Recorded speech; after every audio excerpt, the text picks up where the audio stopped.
J'aimerais également présenter toutes les excuses aux ambassadeurs et à tous les invités qui n'ont pas pu trouver de siège à l'intérieur de la salle.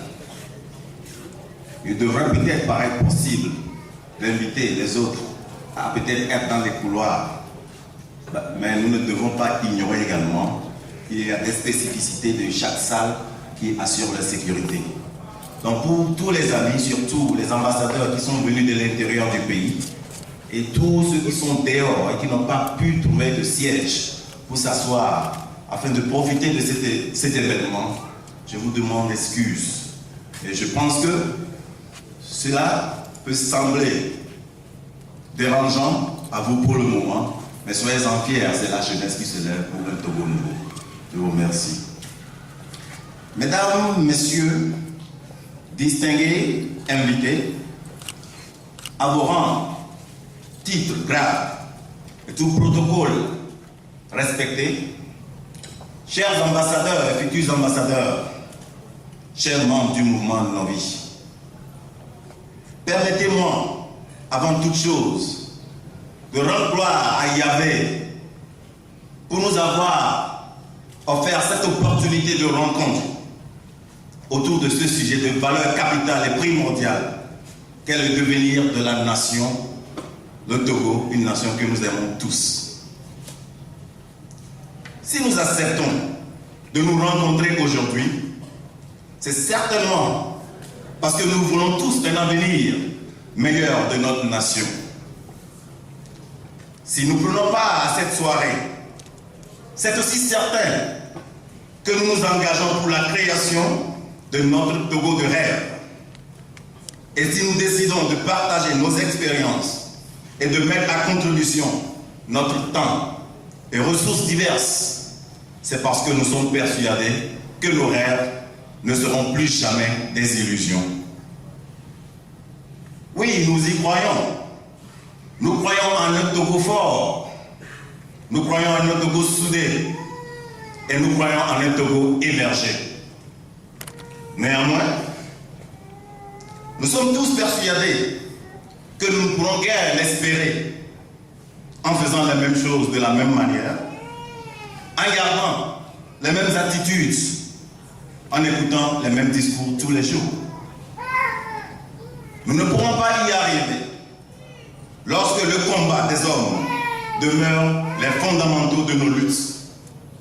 Et nous ne pourrons le faire lorsque nous nous trompons de lutte, de cible ou de finalité. Aujourd'hui, la crise est donc le rêve du Togolais est clair, précis et concis. Il s'agit de vivre sur un territoire qui nous inspire confiance et sécurité. Un territoire qui nous offre des opportunités, qui nous permet de vivre tous les jours et aussi nous permet non seulement de rêver, mais aussi de réaliser nos rêves. Nous avons tous des rêves, ou du moins, nous voulons en avoir. Nous voulons en avoir pour nous, et nous voulons aussi en avoir pour notre nation. Aujourd'hui, plus que jamais, notre génération fait face à des situations plus que pénibles. Milliers sommes-nous en fin d'études ou de formation, sans aucune réelle opportunité d'emploi ou d'investissement. Plusieurs sont nos parents dans les champs, courbés à longueur de journée, sans lueur d'espoir ni d'espérance, et soumis à la merci des étrangers, financeurs dictant à tort des règles. Plusieurs milliers sommes-nous qui faisons du service étudiant des fonctions à vie, à tout risque, à tout danger, à toute exposition, et sans assurance et sans garantie de retraite. Énormes sont les dégâts dont font face nos familles suite à de petites pluies, à des aléas climatiques. Désastreuse demeure la situation de nos mamans dans les marchés qui jadis étaient les piliers de l'économie de notre pays. quant à ce qui concerne notre système éducatif, sanitaire, judiciaire, voire notre armée et nos professionnels, employés, opérateurs économiques de tout secteur, tout porte à croire que notre sous-sol ne regorge d'aucune ressource naturelle, et que notre nation n'a aucune ressource humaine digne. À qui la faute? Togolaises, Togolais, chers concitoyens, je viens vous dire qu'une nouvelle heure a sonné, qu'un nouveau départ est entamé et que la grâce de notre nation est activée. Car un nouveau leadership a vu le jour. Celui dont les fondamentaux s'éloignent de la lutte des hommes contre des hommes, loin de la vengeance et plus loin de la violence. Un leadership avec vision nouvelle de construire un pays socialement uni et économiquement fort. Un leadership qui a pour mission de restaurer l'espoir de notre jeunesse et de notre génération, de créer des opportunités et d'emploi, d'investissement dans chaque région, et de faire de chaque région des centres d'attraction économique spécialisés et complémentaires à une identité économique nationale, un leadership dont la fierté se retrouve plutôt dans la satisfaction de ses citoyens. Il s'agit enfin d'appeler tous les Togolais à sortir des clivages religieux, ethniques, politiques, afin qu'ensemble, comme des filles et fils d'une même nation, nous puissions combattre les maux socio-économiques, c'est-à-dire la misère, la faim, le chômage, le sous-emploi, et construire un Togo de nos rêves. La réalisation de cette vision nécessite une approche méthodique, innovante et rassurante, à laquelle nous tous ici, présents, devrons participer. Il s'agit d'identifier tous les acteurs de la vie socio-économique et politique du pays, relever les préoccupations et intérêts, puis proposer une solution à même de satisfaire aux préoccupations des uns et des autres. C'est cette méthodologie qui nous a conduit à identifier 6 principaux acteurs impliqués dans la vie socio-économique et politique de notre pays. Il s'agit premièrement et principalement du peuple. Il s'agit également du régime UNIR. Il s'agit des leaders de l'opposition. Il s'agit de la diaspora. Il s'agit des multinationales. Et il s'agit de la communauté internationale.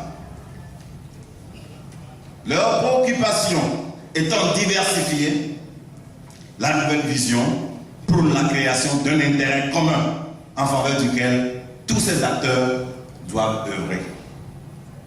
Cet intérêt, c'est le soulagement des peines de nos populations, surtout en matière d'emploi et d'entrepreneuriat, d'éducation et formation, de santé et de justice sociale, d'investissement et de financement et de réforme de l'armée.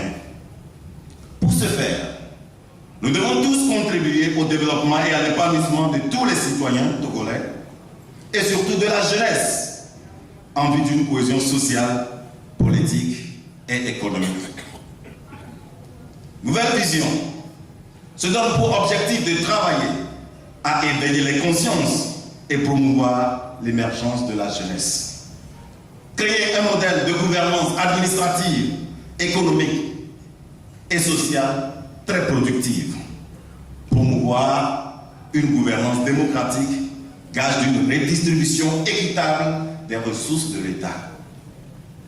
Plus jamais, nous ne perdons espoir, car nous sommes plus que rassurés que nous sommes à la porte des beaux jours de notre pays. Des jours où être employé ne sera plus un hasard ou une chance. Se faire soigner ne sera plus une marque de classe. et s'offrir une éducation de qualité à un coût raisonnable serait un acquis. Oui, nous y croyons. Nous croyons à un Togo fort. Nous croyons à un Togo soudé. Et nous croyons à un Togo émergé. Néanmoins, nous sommes tous persuadés que nous ne pourrons l'espérer en faisant la même chose. Nous ne pourrons y arriver lorsque le combat des hommes demeure les fondamentaux de nos luttes. Et nous ne pourrons le faire lorsque nous nous trompons de lutte. Aujourd'hui, la crise et donc le rêve demeurent le même. Nous ne pourrons y arriver sans vous, sans votre concours, sans votre engagement. C'est pourquoi je vous remercie en amont de votre décision de vous engager en tant qu'ambassadeur de cette vision et démissionnaire de ces objectifs afin de cristalliser toutes les énergies derrière cette vision commune d'un peuple unique et uni. Que la grâce divine accordée s'habille en chair pour qu'ensemble nous soyons fiers et encore plus fiers de nous appeler Togolaises et Togolais. Que Dieu bénisse le Togo, les Togolais partout où ils sont, tous les amis du Togo, et qu'il continue de nous révéler sa sagesse. Je vous remercie.